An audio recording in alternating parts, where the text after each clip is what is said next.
సామాజిక బాధ్యత. మనం డబ్బులు ఇచ్చి వాళ్ళకి జీతాలు ఇచ్చి సంఘటితంగా ఒక వ్యవస్థను ఏర్పాటు చేసి సమాజాన్ని బాగు చేయండి, మేమందరం మా పనుల్లో మేము ఉంటాం కాబట్టి మేమందరం పన్నులు కట్టి మీకు ఉద్యోగాలు అప్పగిస్తున్నాము, మీరు మీ ఉద్యోగాలు సవ్యంగా చెయ్యండి అని చెప్పేసి రాజకీయ నాయకుల చేతిలో అధికారం పెడితే వాళ్ళు చేసింది ఏంటో తెలుసా? వాళ్ళ ఆస్తులు పెంచుకోవడం, మన అప్పులు పెంచడం. ఎవరికైనా సరైన ఉద్యోగం వచ్చే పరిస్థితి ఆంధ్ర రాష్ట్రంలో ప్రస్తుతం ఉందా? లేదు. మరి ఎంతో మంది వాళ్ళ ఉద్యోగాన్ని వాళ్ళు సవ్యంగా నెరవేరుస్తూ ఉంటే రాజకీయ నాయకులకు మాత్రమే ఎందుకు మనం విగ్రహాలు పెడుతున్నాం? వాళ్ళు ఉద్యోగులే కదా, మనందరం వాళ్ళకి ఒక అవకాశం, ఉద్యోగాన్ని అప్పచెప్పి వాళ్ళ కుటుంబాలను బాగు చేసడానికి మనం ఒక అవకాశం కల్పించాం. కానీ వాళ్ళు ఏదో వాళ్ళ సొంత డబ్బులతో చేసినట్లుగా ఎందుకు వాళ్ళకి విగ్రహాలు పెట్టి మన వీధుల్లో వాళ్ళ మొహాలను రోజు మనకు రుద్దుతున్నారు? వాళ్ళు ఏమైనా పరమాత్ముల పైనుంచి దిగొచ్చారా? లేదా వాళ్ళ ఆస్తులు ఏమైనా మనకు పెట్టారా?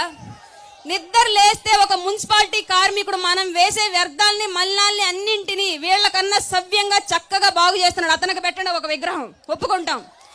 ఆర్మీలో మా అందరి ప్రాణాల కోసం, మా అందరి కుటుంబాల కోసం వాళ్ళ ప్రాణ త్యాగాలు చేసి రోజు ఎక్కడో ఒక చోట ఎవరో ఒక ఆర్మీ జవాన్ ప్రాణాలు పోగొట్టుకుంటున్నాడు, వాళ్ళకు పెట్టండి వీధి వీధి విగ్రహాలు, ఒప్పుకుంటాం.